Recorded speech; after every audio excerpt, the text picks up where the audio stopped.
Бектас тіл қатпастан Самалды үйіне шығарып салды. Ертесіне түк болмағандай жүре берді. Ақыры бір шешімге келіп, Самалға үйленгісі келетінін айтып, келісіммен алып қашты. Жабулы қазан жабулы күйінде қалды. 2-3 ай өткеннен кейін Самалдың сіңлісі Жамал, оның артынан кіші сіңлісі Ұлдана тұрмысқа шығып, бір үйдің 3 қызы бір жылда келінге айналып шыға келді. 2 әпкесі тұрмысқа кеткенде анасы ақ батасын беріп, ризашылығымен жіберген еді. Ал кіші қызы Ұлдана небәрі 17 жасында бізге айтпай қашып кетті деп, анасы Мақпал 2 қызын алып қуғыншы боп барды. Қызымызды алып кетеміз дегенде болашақ құдалары оларды итеріп, апыр-топыр төбелес басталып кетті. Мақпал Ұлдананы жұлқылап, көлікке отырғызып жатқанда үйінен жігіттің әпкесі шығып, сендердің абыройынан айырылған қыздарың бізге көк тиынға да керек емес. Інім жақсы көремін деп алып келген соң қабылдап отырмыз. Қайта бізге рахмет айтыңдар дегенде, Мақпал есеңгіреп отырып қалды. Қорқынышым алдымнан шыққаны қалай деп таң қалды. Көлікті айдап келген қызуқанды нағашы ағасы Ұлданаға қарап, ол айуан кім деді. Айтсаң өлтіремін деген. Айта алмаймын деп Ұлдана жыламсырады. Өтінемін, бізді айырмаңыздаршы, бір-бірімізді жақсы көреміз біз.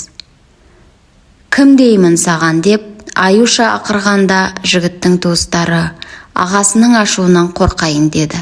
Ришат. Көшенің басындағы ма? Иә. Ұлдана қалсын, басқаларын көлікке отырыңдар, деді де ағасы көлікті ұшырып жіберердей айдап кетті. Ришаттың үйіне төтесінен кіріп барды. Мақпал 2 қызымен үрейі ұшып көлік ішінде терезеден қарап отырды. Бір кезде аула сыртына еңгезердей жігітті сүйреп шықты да, аман қалғаныңа шүкір де.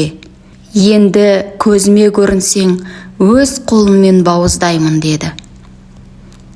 Алып денелі біреу бір уыс боп бүрісіп, алды-артына қарамай, қаңғалақтап зытып барады.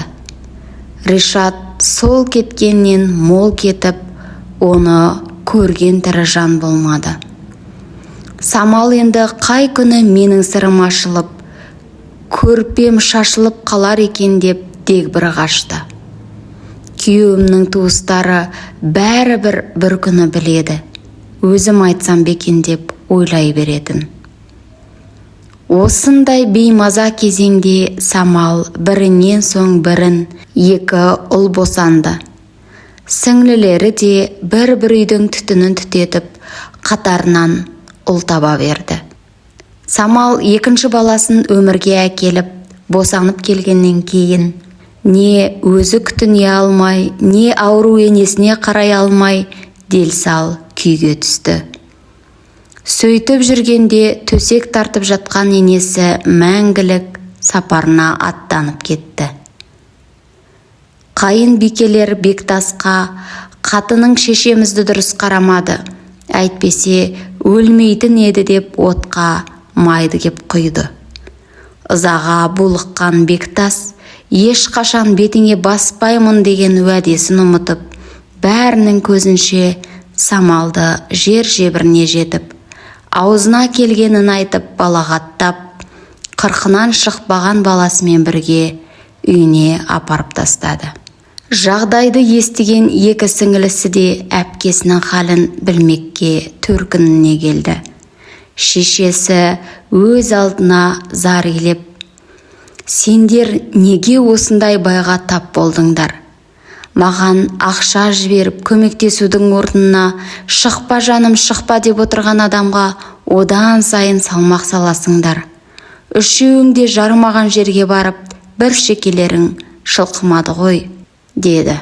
Мама, сен бір уақыт қыздарыңмен сырласып, не күй кешіп жүргенімізді сұрасаң, бұлай айтпайтын едің. Бектас мені үйге әкеліп тастарда не дегенін білесің бе? Енді жүргіш боп кетесің. Балаларыма қандай тәрбие бересің? Оларды сенен тартып аламын деді. Бірақ мен ондай емеспін ғой, мама. Ұлдарым өскен кезде маған осылай айтса, не істеймін? Олар мені жаман деп ойласа ше. Саған неге олай айтады деп үшеуі көзі бақырайып кетті. Ағамыз ұлдананы қорлаған оңбағанның сазайын тартқызды. Жалғыз ол емес. Келесі көшеде тұратын Бақытжан қой бағып жүргенде тура солай менің де абыройымды төгіп кеткен еді. Бектас мұны бетіңе баспаймын десе де барлығының көзінше айтты. Енді сендер де білесіңдер.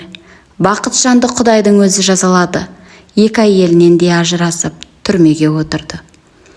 Мұны естіп отырған сіңлісі Жамал да бақырып жылап жіберді. Неге үшеумізге бірдей тағдыр жазылды екен? Мен мұндай қасіретті 2 рет басымнан өткіздім. Бірінші рет сендер секілді қой бағып жүргенде маған да шабуылдаған. Екінші рет 9-шы сынып оқып жүргенде жазда даяшы болып жұмыс істеп едім ғой. Бар ойым анамның бір жағына шығысып, мектепке барарда киімімді өзім сатып алуға ақша жинасам деп едім. Одан да арымды күзетіп үйде отырғанымда ғой. Маған неге айтпадың? Деді Самал жылып алғандай. Сен қалада жұмыс істеп жүрдің.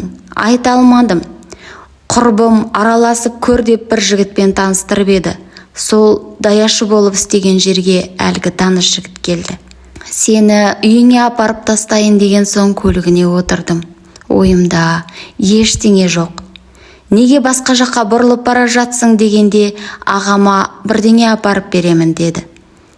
Сонымен айдалаға апарып, шыңғырып, ұрып, тістеп қарсыласқаныма қарамай арам ойын жүзеге асырды да керексіз қоқыс секілді базардың жанына әкеліп түсіріп кетті. Өмірге келгеніме өкіндім. Ішім ауырып, бүрісіп, үйге әрең жеттім. Мамам түнгі кезекте жұмыста еді. Қорыққаннан жыртылған, былғанған киімдерімді лақтырып тастадым. Содан бері менің қызым болса, оған да осылай істесе қайтемін деп үнемі үрейленіп жүремін. Не дедің?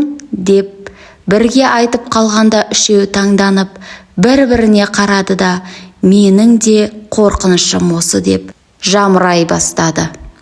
Не дедің? Бұл қорқыныш сендерге менен дарыған. Осыны енді ғып отырмын деді анасы Мақпал көзінің жасын сығып тастап. Кезінде мені де 17 жасымда сүйген жігітім төсекке жығып алдап тастап кеткен еді.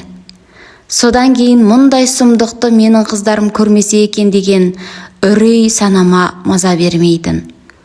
Көп ойлаған нәрсем алдымнан шығып отырғанын көрмейсің бе? Менің қателігім сендерге сабақ болсын. Мұндай жаман ойдан арылыңдар. Сендердің жазықтарың жоқ. Қылығы тәтті қыз бала сүюге үшеуің де лайықсыңдар. Ал енді балаларың сендер көрген құқайды көріп, әкесіз болсын демесеңдер, бұл үйге енді тек қонақ ретінде ғана келіңдер. Иә, мама, саған ақша беріп көмектесе алмасақ та, күйеуіміз шылқыған бай болмаса да, бізді осы күйімізде әйелдікке алып қабылдағанына шүкір етеміз, деді Жамал.